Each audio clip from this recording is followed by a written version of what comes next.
Senators Murray and Schatz for being here on day 21 of Trump's shutdown.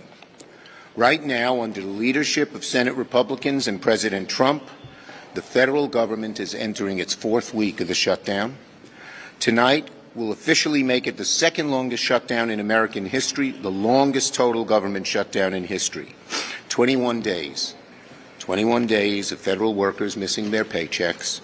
21 days of families wondering how they're going to pay the rent or pay for child care.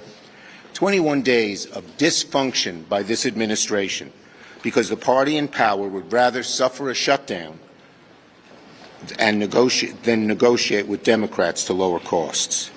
While millions of Americans are feeling the squeeze, the House is on vacation. And Senate Republicans, well, they're at the White House today, not for negotiations or to work on any path out of the shutdown, but for a pep rally. And as I've understood it, when they made comments afterwards, they didn't even talk about health care once, as I understand it, because they just finished. That's right.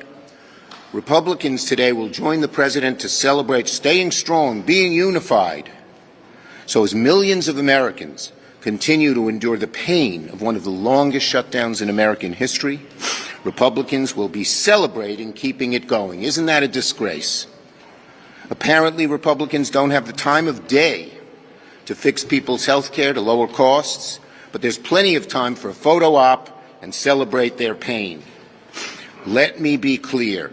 Americans don't have time for Republicans and Trump's parties. The pain for families is intensifying as notices continue to go out in the states. Every day this shutdown drags on. More families are getting letters from their insurers warning them that their premiums will skyrocket. For more than 20 million Americans, steep premium hikes, increase of 114%. Hundreds of millions could do more. Hundreds of millions more could see their costs skyrocket next year because it's going to go up for everybody, not just those on federal insurance. And that's not a headline. That's real life. That's food off the table. That's saving accounts drained dry after years of building them up. So time's running out. If Congress doesn't act by October 31st, millions of Americans will see higher premiums when open enrollment begins November 1st. The decisions made or not in the next 10 days will determine whether working families can afford their health care next year. And Americans are desperately looking to Republicans, the party in the majority, to do something about it. A CNBC poll from Friday found Americans now hold Donald Trump and Republicans responsible for the shutdown 53-37, more than we've seen it. 62% of Americans in the same poll disapprove of Trump's handling of inflation. The Senate GOP shrugs. The Speaker hides in his caucus.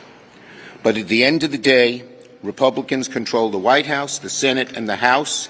They control the agenda. They control the responsibility for what is happening.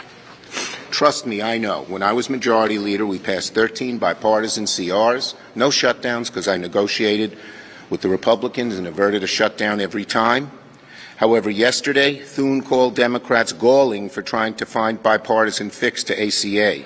What's galling is doing nothing as 20 million Americans face the prospect of paying thousands and thousands more each year for health insurance.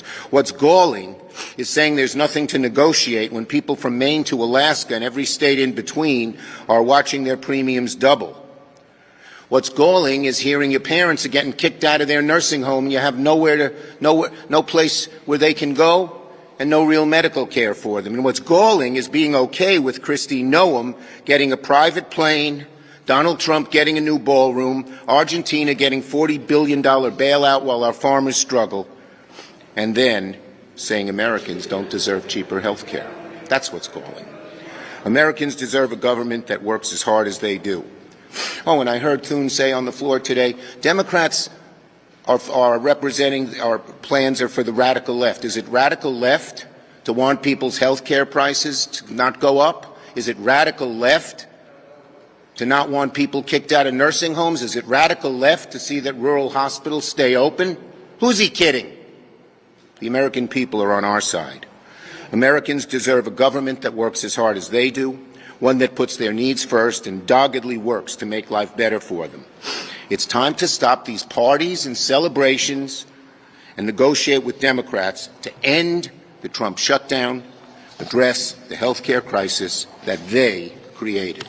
Patty. Well, President Trump could not be less focused on reopening the government or preventing premiums from exploding, but he is very focused on bailing out Argentina and buying private jets for Secretary Noem and bulldozing the White House so he can build a fancy new ballroom, even in the middle of a shutdown. Meanwhile, Republican leaders are sticking their heads in the sand and doing nothing beyond the same failed partisan vote over and over and over again. In a shock to no one, Republicans' decision to ignore reality has done nothing to change it. While House Republicans can't even be bothered to come back and do their jobs for over a month now, healthcare premiums are right now going through the roof. And you don't have to take my word for it.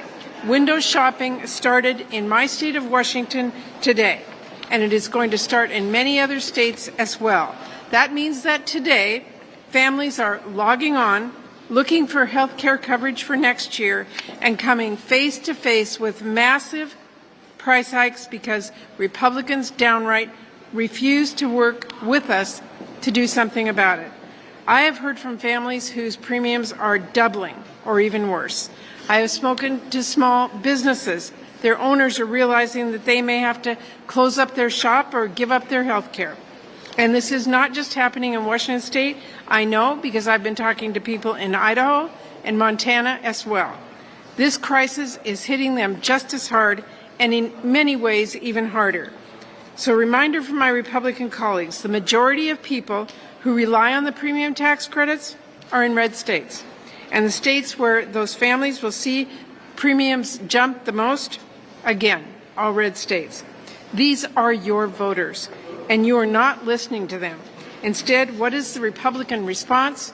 Silence. What is the Republican solution? Wait. Where are the House Republicans? Oh, they're on a month-long vacation that has no end in sight. This is not even remotely close to good enough. Not when open enrollment starts nationwide next week. Not when it has already started in Idaho, and not when families are window shopping right now and seeing astronomical prices. The Republican leaders' plan is to do nothing while those prices get locked in and people get priced out of their health care. Don't tell us to wait. Don't tell us to ignore this problem. Republicans have had all year to get serious about health care. Instead, they focused on tax cuts for billionaires, and they did not tell them to wait for new tax breaks. But now they are forcing working families to wait until those devastating price hikes are unavoidable. I mean, Republicans have actually talked more about health care during the shutdown than they have all year. But they are still refusing to talk about solutions. Wait is not a solution. Maybe we should have repealed Obamacare. That is not a solution. Saying we have a plan again, over and over and over again, is not a solution. Here's my clear message to Republican leadership. Stop wasting time. Stop ignoring your constituents and come to the negotiating table so we can work out a bill to reopen the government and prevent the health care cost crisis. Democrats are here. We are ready to get this done. But with window shopping underway and open enrollment right around the corner, Republicans need to understand there is not time to waste. Senator Schatz. 2 points. The first thing is that this is not about money. There is enough money to bail out Argentina with $20 billion.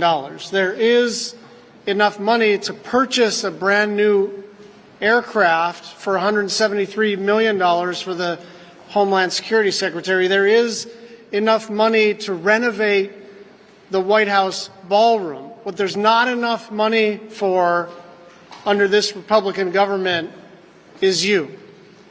There's not enough money for you. And it is astonishing to me that the party in charge of the government literally won't show up to work during the second longest shutdown in American history. House Republicans have been gone for more than a month. More than a month. They've worked 2 weeks out of the last 3 months. Nice work if you can get it. You were all here. We were here. 2 weeks out of the last 3 months, they've even been in the United States Capitol. And so there is only one way out of this shutdown, and it starts with the House of Representatives reporting for duty. Thank you. No. Burgess. Do you have any plans to talk to the president about the shutdown? Yes. Hakeem and I reached out to the president today and urged him to sit down and negotiate with us to resolve the health care crisis, address it, and end the Trump shutdown. He should things get worse every day for the American people. He should sit down with us, negotiate in a serious way before he goes away. We urged him to meet with us, and we said we'll set up an appointment with him anytime, any place before he leaves. Go ahead, Manu. Senator Boone said today that Plan B is Plan A, which is the Republican CR. So if that's the case, they keep putting this bill on the floor. Will it ever get 60 votes? The bottom line is our caucus is resolute, and we're hearing every day more loudly, more vociferously from the American people how serious this crisis is. Paying thousands of dollars more for health care, wondering if you can provide a quality life in terms of health for your children when you may have to lose your doctor, lose your hospital, when elderly leave nursing homes or kicked out of nursing homes. So the American people are hearing from it, and the Republicans are now saying, oh yes, before they said we don't want to talk about health care, but they're feeling the heat. So they're now saying, oh yes, we want to talk about health care, but the only way to solve this is sit down and negotiate with us in a serious way. Yes. You mentioned Maine at the top. There's obviously an important Senate race happening there. Are you supporting Governor Janet Mills in the primary, and do you consider Grant Plattner's recently unearthed comments disqualifying? Look, I'll let the people of Maine decide the second. We think that Janet Mills is the best candidate to retire Susan Collins. She's a tested, two-term governor, and the people of Maine have an enormous amount of affection and respect for her. Yes. There will come a time where the impacts of this shutdown are irreversible. Food stamps will start to dry up at the end of next month.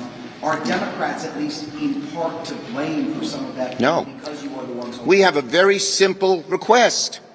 Sit down and negotiate. The American people are aghast. Any observer, objective observer, is aghast that here on this serious problem, they won't even negotiate with us. So the onus is on them to sit down. But that is why we have urged, Hakeem and I have urged Trump to sit down with us and seriously negotiate before he goes away. Leadership, Yes. Why didn't your party extend the enhanced Obamacare subsidies longer in the 22 reconciliation bill? Let's not have straw men here. We asked 3 times for them to extend it this year, and 3 times they voted no. So they're the ones who are not doing this, not us. Yes, last one. Leadership is offering to negotiate on the Affordable Care Act with you if you reopen the government. Why won't we take the deal? The bottom line is that's no deal. That's a partisan plan that leaves the American people high and dry. And they've asked us for 45 days and 45 days and 45 days. When they say another 45 days, later to them means never. We have to get them to the table and negotiate with us now. I'll call on one more person. Yes. Are you going to weigh in on the New York City mayoral race? You know, as I said, I've worked with Mandani before, and we're continuing to have conversations. Thank you, everybody.